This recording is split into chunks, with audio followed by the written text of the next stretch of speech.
కల్వకుట్ల కుటుంబంలో ఆస్తిల పంపకాల ముచ్చట్ల గలవక పంచాది పెట్టుకొని కల్వకుట్ల కవిత అలియస్ దేవరపల్లి కవిత మేడము కొత్త పార్టీ పెట్టిందట.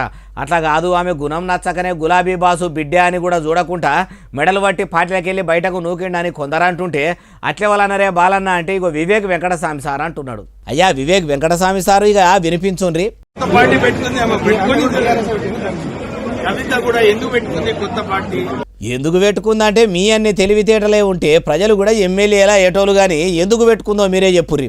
కేటీఆర్, హరీష్ రావు, కేసీఆర్ ఈ ఆస్తుల గొడవలో ఆయన బయటికి వెళ్లి కొత్త పార్టీ పెట్టుకోవడం జరిగింది.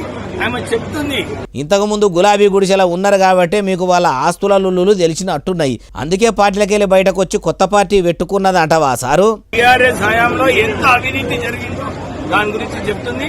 నేను కేంద్ర ప్రభుత్వం ఒక సిబిఐ ఎంక్వైరీ చేసి ఈ ఆస్తుల పైన సరైన ఎంక్వైరీ పెట్టాలని చెప్పి మేము డిమాండ్ చేస్తాం. ఇట్లా ఉత్తగానే డిమాండ్ చేసే కంటే మీరే సిబిఐ ఆఫీస్కు పోయి వాళ్ళ తాన ఎన్ని అక్రమ ఆస్తులు ఉన్నాయో లెక్కలతోని సహా కాగితం మీద రాసిచ్చి కంప్లైంట్ చేసి వస్తే అయిపోవు కదా.